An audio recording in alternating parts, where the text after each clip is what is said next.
ভারতের ভোটার তালিকায় আরো বাংলাদেশি নাগরিকের হদিশ মিলল। ধৃত আরো 6 বাংলাদেশের তালিকা সিইও কে পাঠালো ফরেনার্স রিজিওনাল রেজিস্ট্রেশন অফিস এবং এই নামগুলো ভোটার তালিকা থেকে সরানোর সুপারিশও দেওয়া হয়েছে। আর গতকালও আরো 7 জন বাংলাদেশি নাগরিকের হদিশ পাওয়া গিয়েছে। সব মিলিয়ে কি তথ্য বিস্তারিত জানবো আমাদের প্রতিনিধি রুমা পালের কাছ থেকে। রুমা,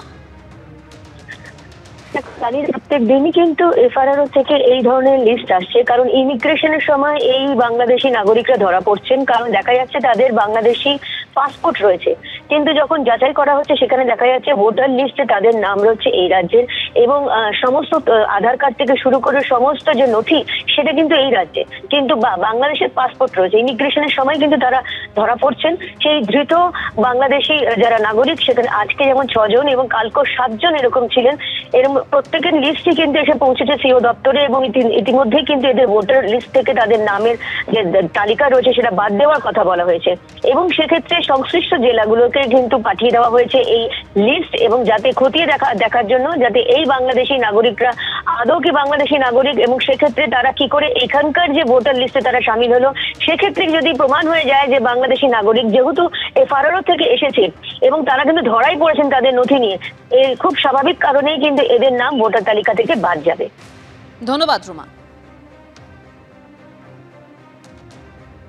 অর্থাৎ একদিকে ভারতের ভোটার তালিকায় একের পর এক বাংলাদেশি নাগরিকের হদিশ মিলছে, অন্যদিকে উত্তর 24 পরগনার মধ্যমগ্রামে আবার খোঁজ মিলছে না প্রায় 150 জন ভোটারের।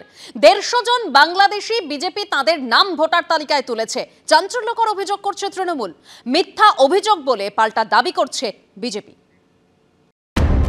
ফের সেই উত্তর 24 পরগনার মধ্যমগ্রাম এসআইআর আবহে যেখানে একটা গোটা এলাকাই খালি হয়ে গিয়েছিল, এবার সেই মধ্যমগ্রামেই উধাও প্রায় 150 জন ভোটার। এসআইআর আবহে এমনই আজব ঘটনা সামনে এলো পশ্চিম খিলকাপুর গ্রাম পঞ্চায়েতের 43 নম্বর বুথে। স্থানীয়দের দাবি অন্তত 150 জন ভোটারের হদিশ মিলছে না।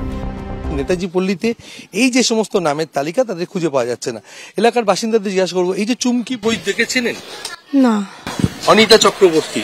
না। কতদিন আছেন নেতাজি পল্লীতে? আমি অনেকদিন, 30-35 বছর। কল্লোল অধিকারী, আপনি সবাইকে চেনেন এলাকা? হ্যাঁ, মোটামুটি আশেপাশে সবাই এরা কারা তাহলে? চেনা লাগছে না। ভোটারদের হদিশ না মেলার কথা জানিয়েছেন বিএলও। 450-55 উপরে বিলি করেছে, 145 থেকে 50টা বিলি করা যায়নি হয়তো। আমি তো ওখানেকার স্থায়ী বাসিন্দা নাই, প্রত্যেককে ভোটার কার্ড দেখেই আমি ফর্ম দিয়েছি, তো আমি ঠিকঠাক সামনে পাইনি বা তারা ভোটার কার্ড নিয়ে আমার সাথে কন্ট্যাক্ট করেনি। এখন সেইগুলো আমার কাছে আছে, তা যদি আসে আমি দিয়ে দেবো। কিন্তু কোথায় গেলেন সেই 150 জন ভোটার? মারাত্মক অভিযোগ তুলেছে তৃণমূল। তাদের দাবি যাদের হদিশ মিলছে না তারা বাংলাদেশের নাগরিক, বিজেপি তাদের নাম ভোটার তালিকায় তুলে দিয়েছে।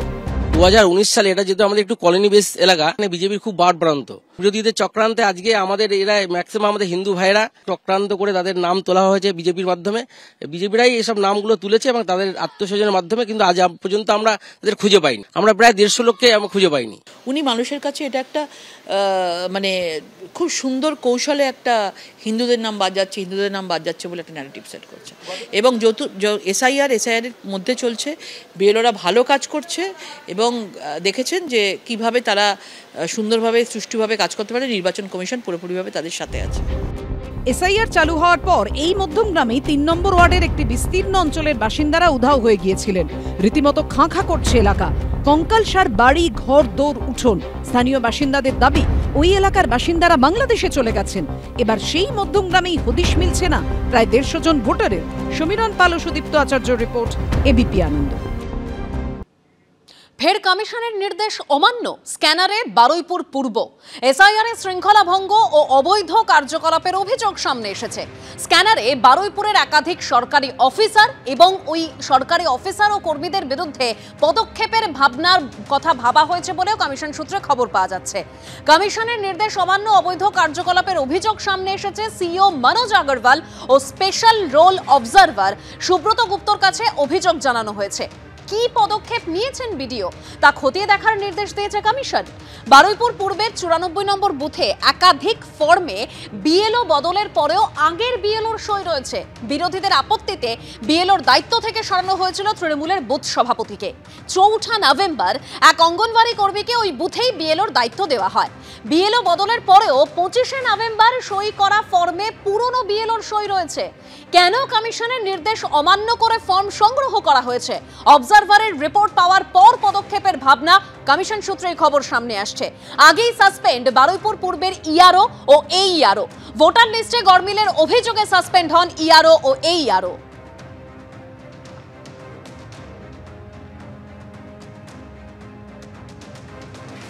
আর এখনো পর্যন্ত যা তথ্য সামনে এসেছে, এসআইআরে 55,45,167 জনের নাম বাদ পড়তে চলেছে। মৃত ভোটার হিসেবে বাদের তালিকায় 23,83,807। নিখোঁজ ভোটার হিসেবে বাদের তালিকায় 10,50,973 জন।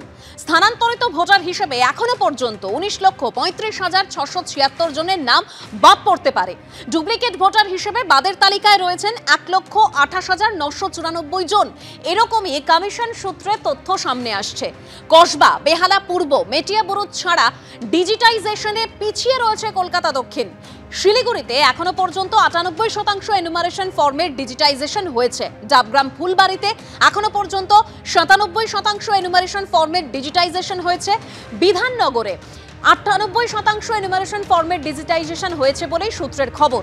কসবায় 96%, বেহালা পূর্বে 93%, যাদবপুরে 90% আর মেটিয়াবুরুজে 94% ডিজিটাইজেশন হয়েছে।